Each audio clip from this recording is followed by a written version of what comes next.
불꽃이 제단에서부터 하늘로 올라온 동시에 여호와의 사자가 제단 불꽃에 휩싸여 올라간지라. 만화와 그의 아내가 그것을 보고 그들의 얼굴을 땅에 대고 엎드리노니라. 아멘. 예, 그 유명한 삼손 이야기입니다. 삼손 이야기 시작하는 부분이에요. 삼손이 태어나기 전에 그 부모의 일입니다. 그 부모, 그 아버지 이름만 나와요. 이름이 마노아고 단지파입니다. 단지파 땅 소라라는 곳에 일어난 일이에요. 마노아 부부에겐 아이가 없어요. 마노아 아내가 불임입니다. 아이가 없이 그 부부가 살았다. 그 마노아 이름은 휴식, 평안한 삶 이런 뜻인데 이름하고 안 맞죠. 다만 이스라엘이 블레셋에게 한 40년 박해를 받아요. 그 이스라엘 나라 상황하고 마노아 아내의 불임하고 서로 맞물려 있어요. 어느 날 하나님의 사자, 여호와의 사자가 마노아 아내에게 나타나요. 그 천사가 마리아에게 나타나 아이를 낳을 것 하라고 말해주는 거와 똑같은 패턴입니다. 마노아 아내에게 하는 말이 아이를 낳을 거란 거예요. 그 아이는 하나님께 바쳐진 아이라고. 그 하나님께 바쳐진 아이, 그게 나시린입니다. 나시린, 그 단어가 바치다. 그 단어에서 나온 단어예요. 그 나시린, 하나님께 바쳐진. 하나님께 바쳐진 사람은 하나님께 바쳐진 재물처럼 구별돼야 돼요. 그 여호와의 사자가 이 사람은 하나님께 빠져지는 사람이니까 술 마시지 말게 하고 부정한 거 먹지 말게 하고 하나님의 말씀을 잘 지키게 하라. 이 세 가지를 당부합니다. 뿐만 아니라 이 아이를 낳을 엄마, 삼손의 엄마도 술 마시지 말고 부정한 거 먹지 말라 그럽니다. 부모 모두가 나시린이 되어라 이야기죠, 그죠? 이게 오늘 이야기의 핵심입니다. 마노아 아내가 이 일을 이제 마노아에게 말했죠.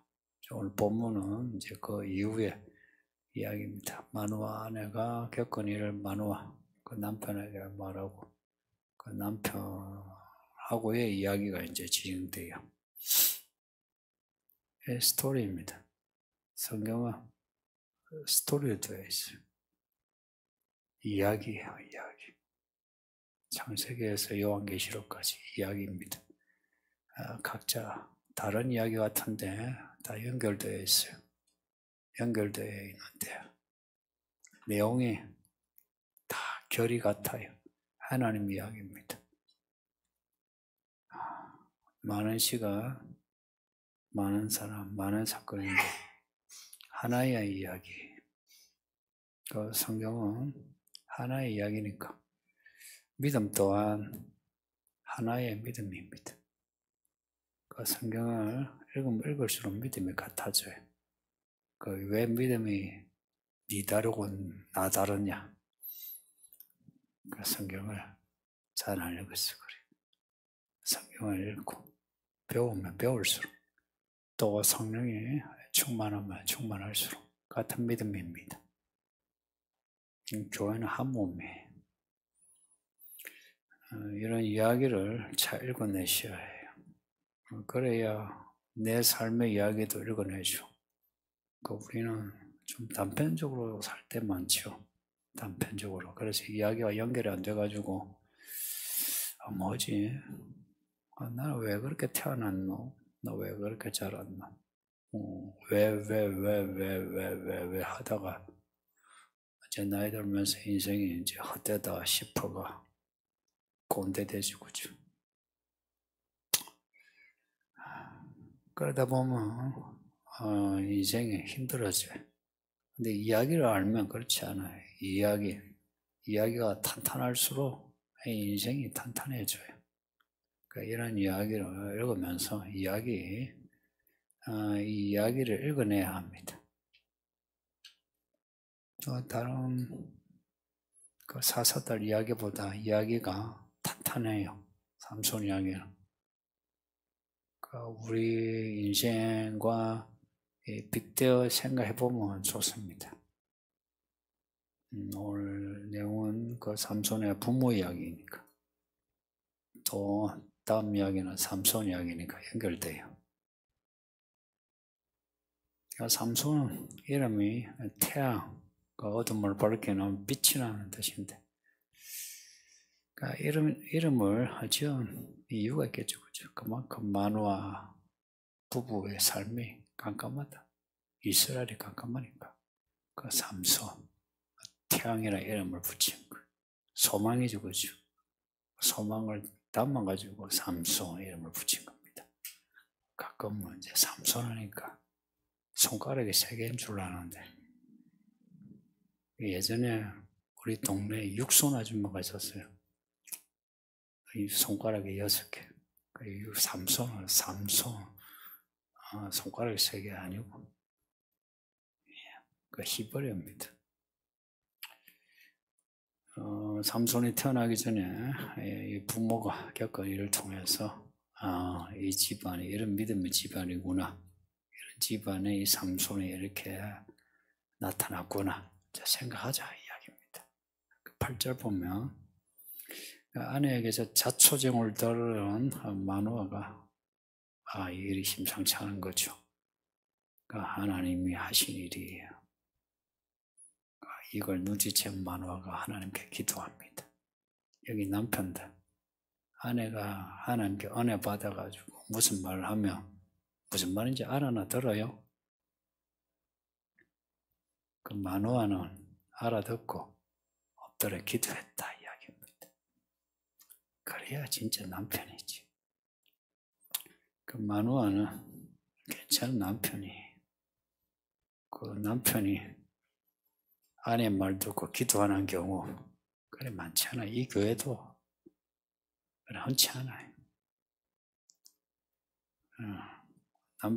아내들 그렇게 기도해도 남편들은 그냥 하찮게 막 다른 말 하는 경우도 많고, 이 마누아는 딱 엎드려가지고 기도해요. 주여 구하옵나니 주께서 보내셨던 그 하나님의 사람을 다시 우리에게 보내서 우리가 날 그 아이 어떻게 행할지 우리에게 가르치게 하소서.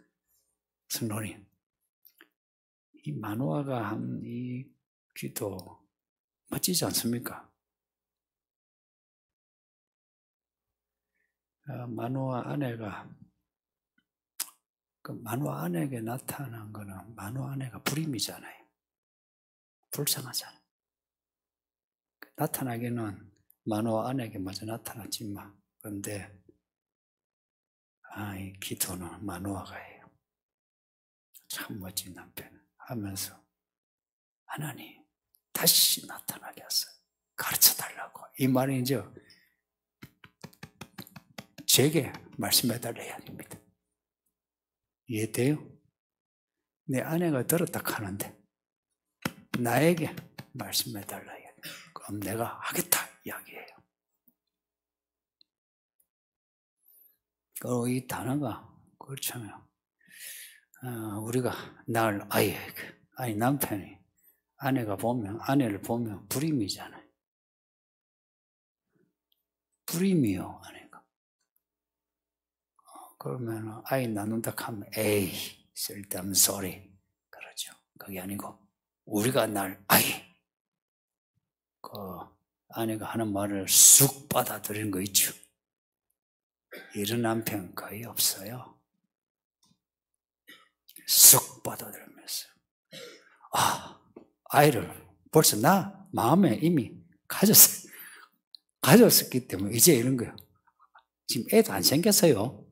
그런데 어떻게 키워야 할지 가르쳐 달라. 이 마음 뭐 공감됩니까? 이 아이 어떻게 키워야 할지. 여기에 대부분 부모들이 뭐 내 새끼 내가 낳으면 내가 키우고 싶은 대로 키운다. 다 그렇게 키워요.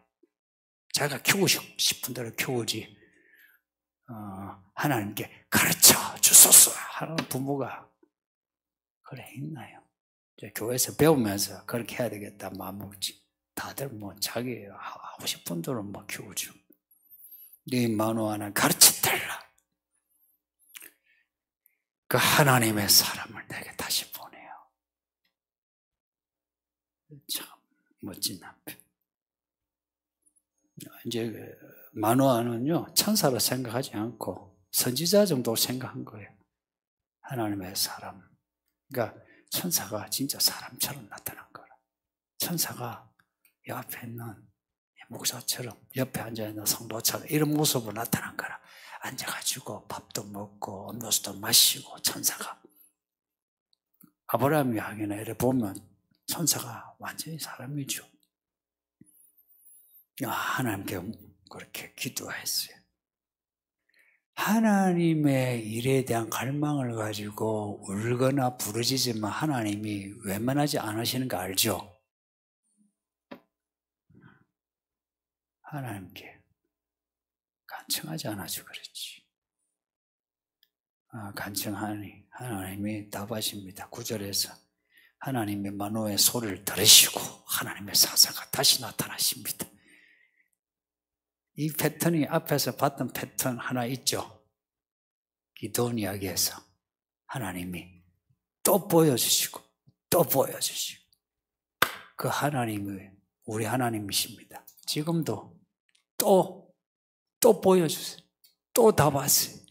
또 일을 일으켜. 그래서 그렇게 하면은 아멘 이래야 되는데 봐도 들어도 만져도 대답이 없는 님이요. 그게 우리입니다. 하나님의 사자가 또 나타나요. 똑같이 또 마노아 아내에게 나타납니다. 희한해요. 또 똑같이 마노아가 없을 때 하나님이 왜 이랬을까? 아니 그랬으면 마노아가 같이 있을 때 짠 나타나면 되는데 앞에 패턴 그대로 마노아 아내가 혼자 있을 때 나타났어요. 마노아 아내가 잠시만 자 남편 데리고 올게요. 그 남편 우리 아내들이요. 남편이 좀 허접해도 남편하고 같은 믿음으로 가세요. 그 남편하고 언혼하세요. 그 남편에게 말해서 같은 믿음 가져야 되는 거예요. 그 마노아가 가서 그 사람 나타났다고. 그 사람이 있는 거예요. 그 12절 보면 마노아가 하나님의 사자에게 하는 말인데 아주 중요해요. 앞에 8절하고도 겹쳐지는데 이 마노아의 진심이 나타나는 내용이에요. 이제 당신의 말씀대로 되기를 원합니다. 말씀대로 될 줄 믿습니다. 이거죠. 그러면서 하는 말, 이 아이를 어떻게 기르며 우리가 그이가 어떻게 행하리까 가르쳐 주소서. 가르쳐 주소서. 괄호에 넣으면 되죠.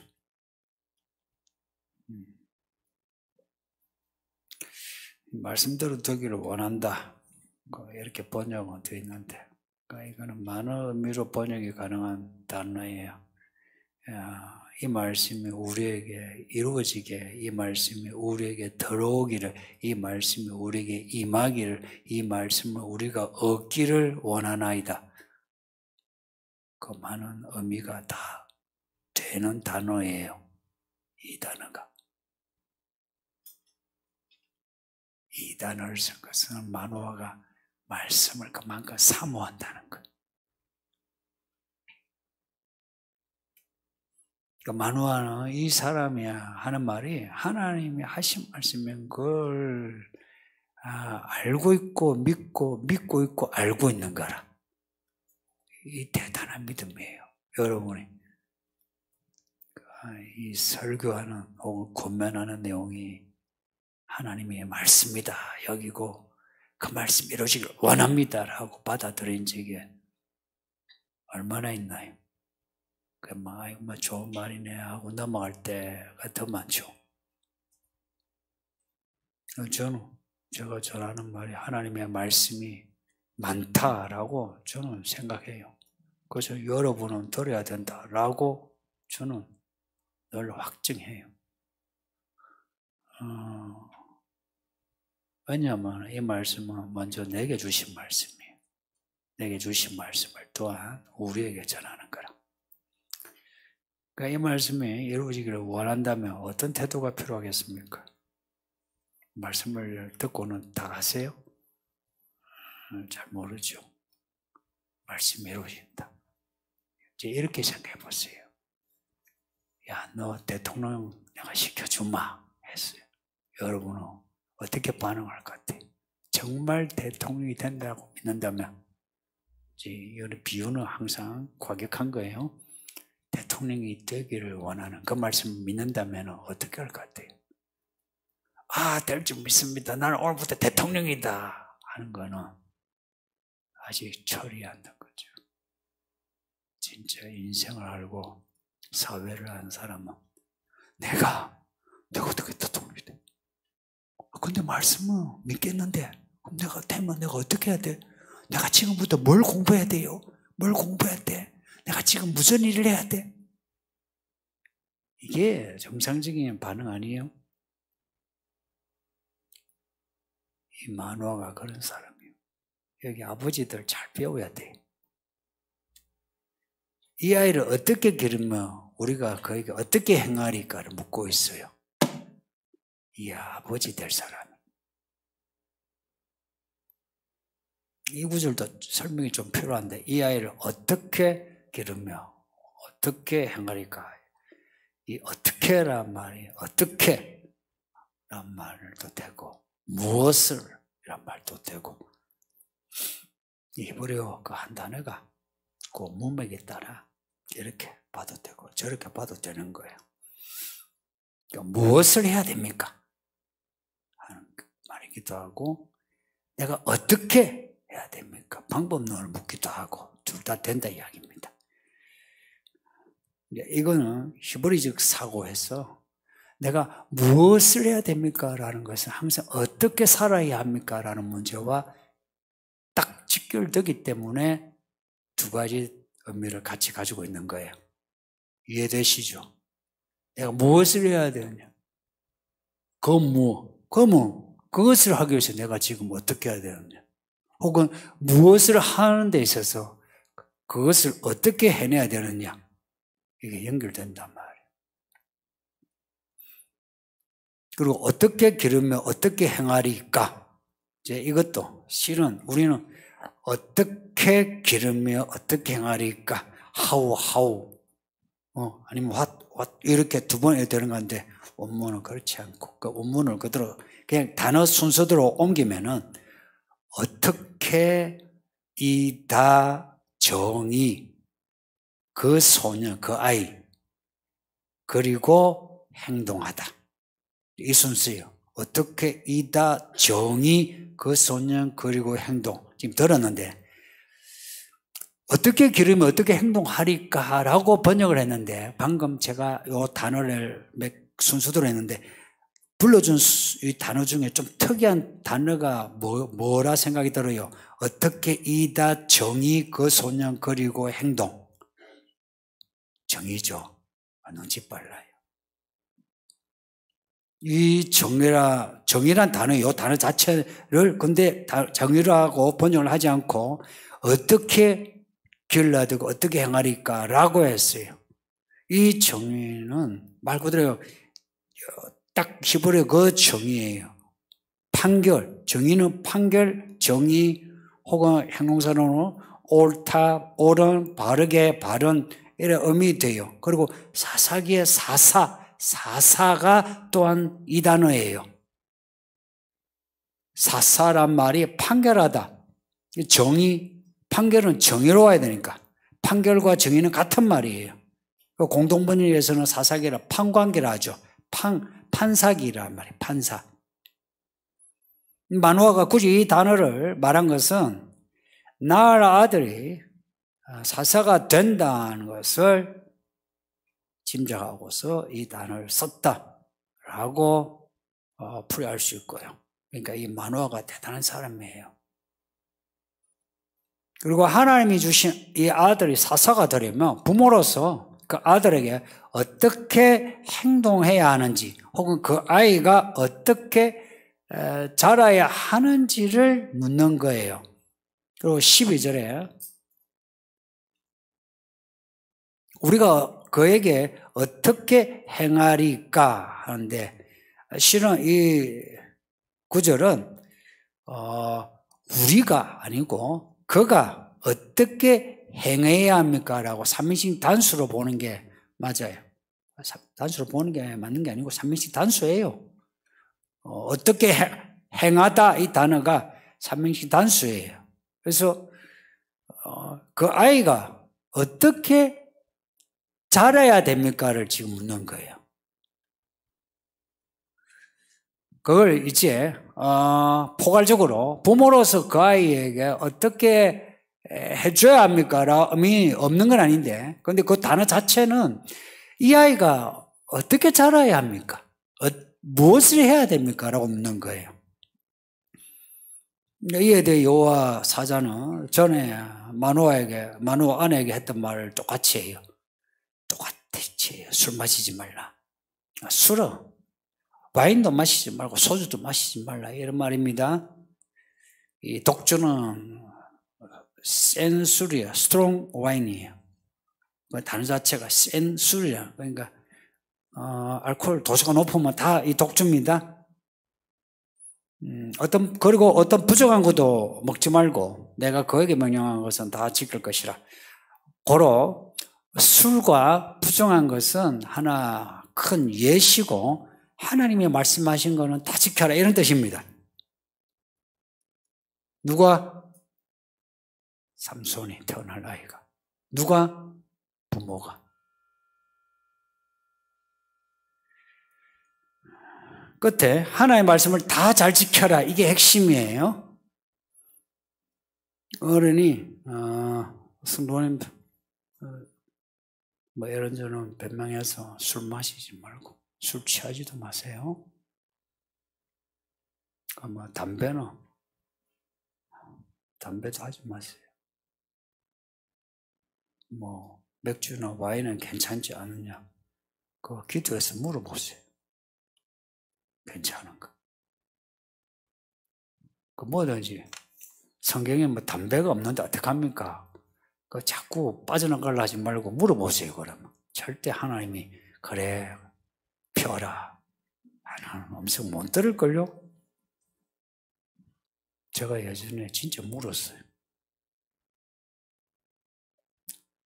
제가 뭐 쭉 이렇게 그냥 뭐 믿습니다 이런 스타일이 안 돼가지고 왜요? 왜 안 돼? 하는 스타일. 왜 안 돼? 하나님이 뭐 술 마시라, 담배 피라 그러지 하지 않아요. 그러니 여러분들 뭐 술 취하지 말라 했지, 뭐 술 마시지 말라 했느냐 이런 가져간 소리 하면 안 돼요. 성경은 그 흐름의 메시지를 읽어내야 되는 거예요.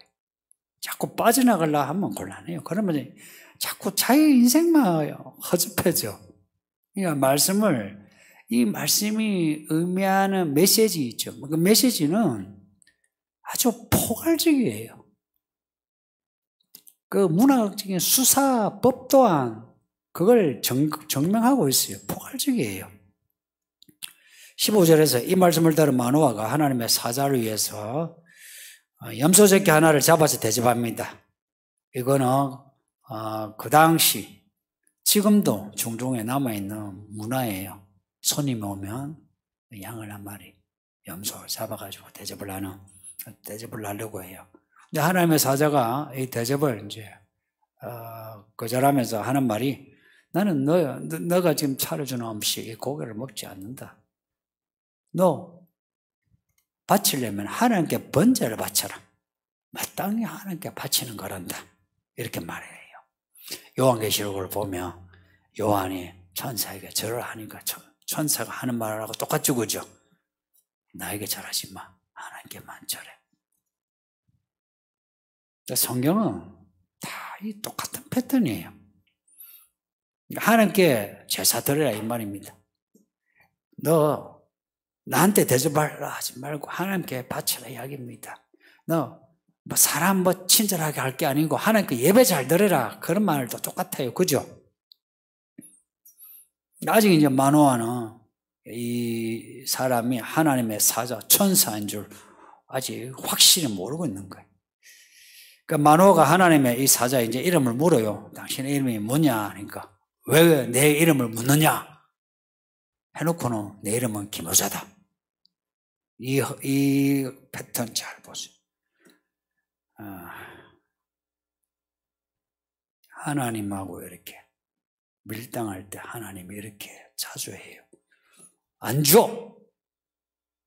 근데 뭐가 필요한데? 아세요? 왜 물어? 내 이름은 기모자예요. 이 이름도 기가 차죠. 이 기모자가 이런 게, 와, 우리 애들도 그래. 완다풀 그러죠. 그 단어예요, 이게. 와, 미라클. 이거는 기적이야, 기적. 와, 이거는 파워야, 파워. 그 단어입니다. 아니, 불이면 아내가 아이를 가지려면 이런 파워가 있어야지. 기적 아니에요, 기적. 이 천사 이름이 기적이야, 능력이에요. 예수님의 이름은 기적의 이름도 있고요. 전능하신 하나님 아버지이고요. 예수님은 모든 좋은 이름이 다 모아진 게 예수님입니다. 이 천사예요. 요한계시록 보면 천사들이 힘도 세고 크고 똑똑하죠, 그죠? 하나님의 일꾼은 다 그래요. 그래서 지금도 교회 일꾼은 똑똑해야 돼요. 공부하셔야 된다고. 하나님 일꾼은 똑똑해야 돼요. 뭐 학벌이 있어 똑똑한 거 아닌가 아시죠? 마노아 같은 이런 똑똑함이 있어야 돼요. 그때 상황에서 하나님을 알아가는 이 태도가 필요해요. 그러니까 하나님이 또 만나주시고 앞에 기도원에게도 또 만나주시고 이게 한 가장이 아버지 남편이 보여줘야 될 태도 아닙니까? 마노아가 진짜 밥상이 아니라 제물을 바쳐요. 밥상이 아니라 제물을 바쳐요. 염소 새끼와 이제 소제물을 바칩니다. 앞에 기도원도 그랬어요. 이제 소제물도. 이거는 이제 번제물이에요. 이건 이제 제사예요, 제사. 앞에는 이제 그냥, 대접하는 밥상인데, 이제, 예배가 되었어요. 그랬더니, 불꽃이 제단에서부터 하늘로 올라오더니, 그 불꽃이 올라간 그 속에 그 하나님의 사자도 불꽃처럼 올라가더라. 기가 참 장면 아니겠습니까? 기도원에는 바위에서 불이 나와가지고 그 위에 있는 재물을 다 태우는 걸 기도원에 보고 아이고 무서워라 그랬거든요. 그러니까 이 마노아가 불이 제단에 나와가 불이 타오르고 그리고 천사가 올라가는 완전히 이거 성막의 장면 아닙니까? 성막에 불기둥 구름기둥이 있는 그 장면 아닙니까? 구약에서도 하나님의 성막을 믿음 있는 자에게 함께 했어요. 구약에서도. 그래서 구약의 믿음과 지금의 믿음은 다르지 않아요. 삼손의 부모가 이런 일을 이제 겪었으니 삼손을 어떻게 키웠겠습니까? 그렇게 키웠는데도 삼손이 어찌 된지 아시죠? 그렇게 키웠는데도. 참. 여하튼 삼손의 부모는 믿음의 부모예요. 나실인으로 살았던 거라, 삼손의 부모도. 부모가 나시로 사니까 자녀를 나시로 하는 거죠. 그 먹는 거, 입는 거, 사는 거 조심해야 합니다. 정신 딱 차리고. 하나님이 보시기에 부정하면 안 된다 이야기입니다. 하나님 보시기에 좋다. 하나님의 기쁨이 돼야 되죠. 우리 부모님들, 특히 부모님들, 우리 아이들, 우리 결혼해가지고 우리가 아내하고 같이 관계해서 임신하고 아이를 낳았는데 이게 다 그냥 생리적인 어떤 현상인 것 같죠. 기적입니다. 기적입니다.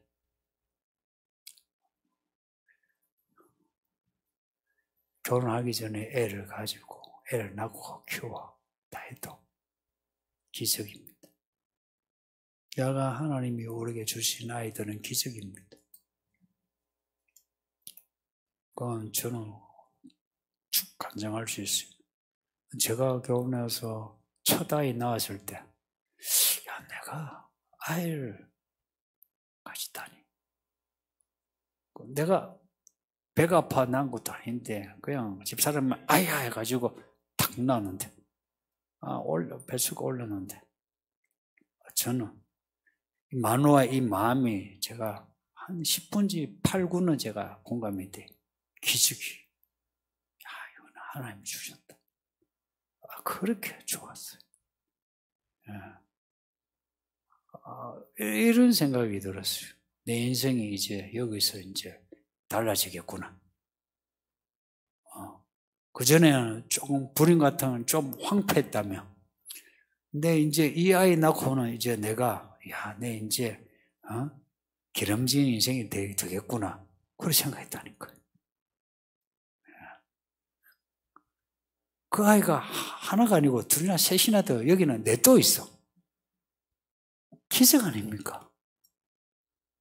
우리가 낳은 이 아이들이 참 하나님의 기적으로 하나님이 주신 선물이라면 그러면은 우리가 무슨 말씀 하실 것 같아요? 우리는 다 왕같은 제사장으로 하나님의 자녀라며 이 삼손 나시린보다 더 구별된 나시린이 우리 아닙니까? 그러니 우리 부모에게도 하는 말씀이 술 마시지 말라, 부정한 말, 부정한 짓 하지 말라, 하나님 말씀을 다 지켜라. 이걸 누구에게 먼저 말씀하시겠습니까? 부모에게. 그리고 자녀를 키울 때 네 마음대로 키우지 마라. 이 부모들이 어릴 때 뭔가 한이 맺히면 자녀에게 한을 풀어요, 그냥. 그렇게 키우지 말라. 어떻게 키워라? 하나님의 모든 말씀으로 키워라 하는 겁니다. 마누아 그 부부가 받은 은혜, 우리도 받았다면, 우리가 마누아가 들은 그 말씀, 우리에게 주신 말씀으로 받아들이고, 우리 부모님들 믿음으로 삽시다. 그리고 우리 자녀들 믿음으로 키웁시다. 우리가 받은 은혜가 전부 기모자이신 하나님의 기적이라는 거 잊지 마시고, 하나님 배신하지 마시고, 예수님 오실 때까지 믿음으로 끝까지 삽시다. 말씀 생각하면서 기도합시다. 아버지 하나님 감사합니다. 오늘 이 금요일 밤에 예배하게 하시니 감사합니다. 오늘 삼손 이야기를 읽게 하시니 삼손의 부모가 어떻게 하나님을 만났고 어떤 말